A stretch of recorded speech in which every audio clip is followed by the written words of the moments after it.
आपके महाराष्ट्र में हमारे 5 लाख लोग रहते हैं, आप तो खुद सतारा में है, आप खुद बताइए वो कैसा रहते हैं। 1 मिनट बता दीजिए किस प्रकार का कमरा है और क्या काम करते हैं। 10 बाय 10 खोली में वो अपना बीबी बच्चे पढ़ाई। सुन लीजिए, 10 बाय 10 के रूम में बीबी बच्चों के साथ रहते हैं।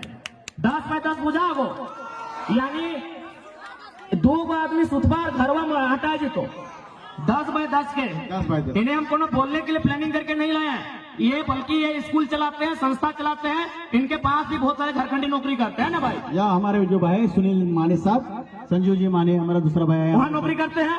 बात बरोबर है? बरोबर है।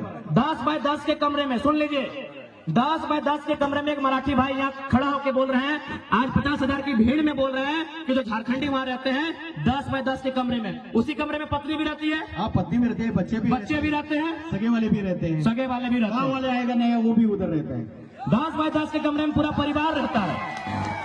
हमारी लड़ाई कैसे गलत है भाई, कौन हिसाब से गलत है? अब एक बात हम क्लियर कहना चाहेंगे, जो लोग हमारी बात को सुन रहे हैं वह झारखंड के अलावा किसी राज्य से रहे, हमारी लड़ाई किसी राज्यवासी से नहीं है, बात को समझिए। हम बात कर रहे हैं 1932 खतियान की।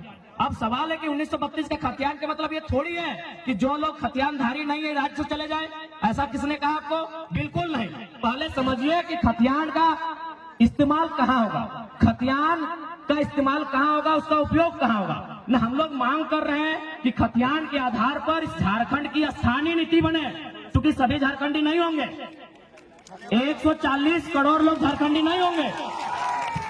बात को समझिए, जितने भी गैर झारखंड के लोग यहाँ रहते हैं और अपने राज्य में भी, यानी दोनों राज्य में रहते हैं, बात को समझिए। भारत की अभी जनसंख्या मान के चलिए अनुमान 140 करोड़ है, अनुमान मानते हैं, और झारखंड की जनसंख्या मोटा मोटी 3.5 करोड़ है।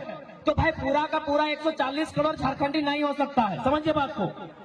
140 करोड़ जो भारत की जनसंख्या है वो सबके सब झारखंडी नहीं हो सकते हैं। तो झारखंडी कौन है? तो जो झारखंड के भूभाग में रहते हैं। तो हमारे खतियान आधारित नीति का मतलब है कि इस राज्य के जो मूलवासी हैं, इस राज्य के बाहर जिनका सरकारी नौकरी के अलावे किसी सरकारी दस्तावेज में कोई नाम नहीं है, क्योंकि बहुत कोई रेलवे का नौकरी करते हैं, कोई इलाहाबाद में है, कोई कानपुर में है, कोई कर सेंट्रल नौकरी कोई कहीं कर सकता है, तो वहां सरकारी नौकरी में उसका नाम हो सकता है, लेकिन उसके अलावे उसका नाम किसी दस्तावेज में नहीं है।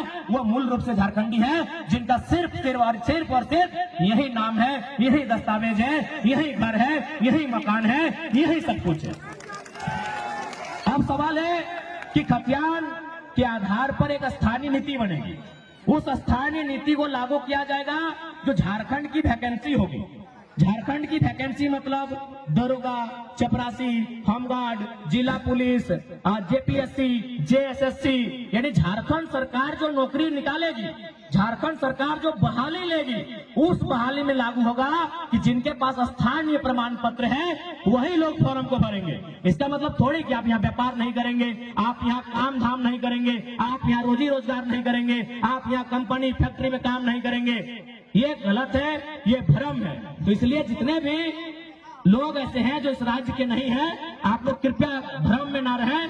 हमारा मांग क्या है, हमारा आंदोलन क्या है, उसकी असलियत को समझने का काम करें। और मैं बिल्कुल कहता हूं, जो लोग ईमानदारी से, जो लोग निष्ठापूर्वक इस विषय को समझते हैं, वो कर है हमारे साथ खड़े हैं। और साथ ही साथ इसलिए उस भ्रम से बाहर निकलिए।